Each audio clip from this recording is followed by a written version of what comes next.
어쩌면 부모님들께는 다소 불편하게 들릴 수도 있는 이야기를 드리려 합니다. 자녀가 결혼을 미루거나 관심이 없어 보일 때, 혹은 부모님 입장에서 더 적극적으로 도와주고 싶을 때 상담을 요청하시죠. 하지만 때로는 그 선의가 자녀에게 부담이 되거나 결혼을 더 어렵게 만드는 경우도 실제로 존재합니다. 부모님 입장에서 보면 내 아들이 세상에서 가장 자랑스러운 존재입니다. 하지만 결혼 시장에서는 상대방 역시 자신의 기준과 현실을 바탕으로 아드님을 판단하는 점을 고려해야 합니다. 요즘의 국제결혼은 단순히 결혼식을 올리는 절차가 아닙니다. 서로의 문화를 이해하고 공감하며 두 사람이 함께 만들어가는 현실적인 결혼입니다. 안녕하세요. 평생을 함께할 참 좋은 인연, 참 좋은 국제 결혼입니다. 오늘은 조금 현실적인 이야기, 그리고 어쩌면 부모님들께는 다소 불편하게 들릴 수도 있는 이야기를 드리려 합니다. 이 부분을 제대로 짚고 넘어가는 이유는 자녀의 결혼을 성공적으로 이끄는 첫걸음이기 때문입니다. 국제 결혼을 준비하는 많은 가정에서 가장 중요하면서도 종종 간과되는 요소가 있습니다. 바로 부모님의 객관적인 시선입니다. 상담을 하다 보면 신랑이 직접 문의를 주시는 경우도 많지만 그에 못지않게 부모님께서 자녀의 결혼을 위해서 직접 연락 주시는 경우도 정말 많습니다. 자녀가 결혼을 미루거나 관심이 없어 보일 때, 혹은 부모님 입장에서 더 적극적으로 도와주고 싶을 때 상담을 요청하시죠. 부모님의 마음이 진심이라는 것 누구보다 잘 알고 있습니다. 하지만 때로는 그 선의가 자녀에게 부담이 되거나 결혼을 더 어렵게 만드는 경우도 실제로 존재합니다. 오늘은 그 부분을 실제 상담 경험을 통해서 현실적으로 이야기해 보겠습니다. 약 한 3년 전의 일입니다. 한 아버님께서 전화를 주셨습니다. 아들이 결혼을 안 하려고 합니다. 설득 좀 해주세요.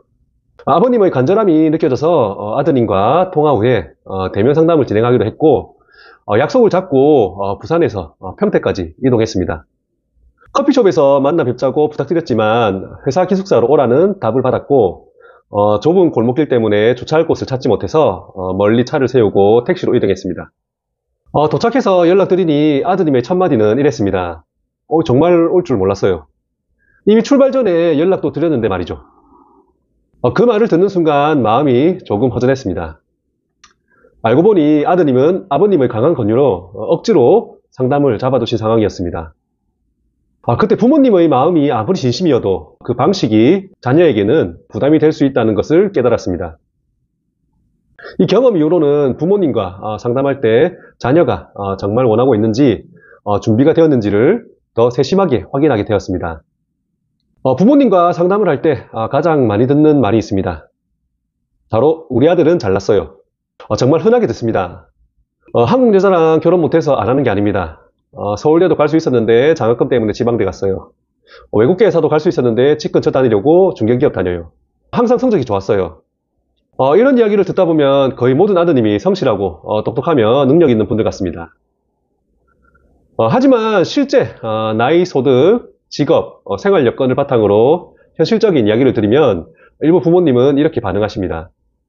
우리 아들이 뭐가 부족하다는 거예요. 베트남 여성들이 우리 아들 같은 사람 만나기 쉽겠습니까? 이런 반응을 들을 때마다 저는 조심스럽지만 확실하게 설명드립니다. 저희 고객님 중에는 중소기업 임원, 회계사, 학원 원장님도 계십니다. 그러나 그분들은 결혼을 대할 때 오히려 더 겸손하셨습니다. 그러면 됐습니다 하고 전화를 끊어버리십니다. 반대로 이렇게 말씀하시는 부모님도 계십니다. 우리 아들이 지금 45인데 국제결혼이 가능할까요? 또래 한국 여성과는 쉽지 않네요. 현실적으로 고민됩니다. 손자도 보고 싶고 좋은 분과 인연이 되었으면 좋겠습니다. 이렇게 현실을 인정하면서 조심스럽게 상담하시는 부모님들도 계십니다. 앞에 언급드린 부모님들과 마찬가지로 자녀의 결혼을 진심으로 바라는 마음 같습니다. 하지만 국제결혼에 대한 접근 방식이 완전히 다릅니다. 많은 부모님이 자녀의 현실을 알고 계시면서도 제3자 앞에서는 그 모습을 인정하고 싶지 않아 하십니다. 그 마음 충분히 이해합니다. 누구나 자기 자식은 세상에서 가장 소중하고 자랑스럽죠.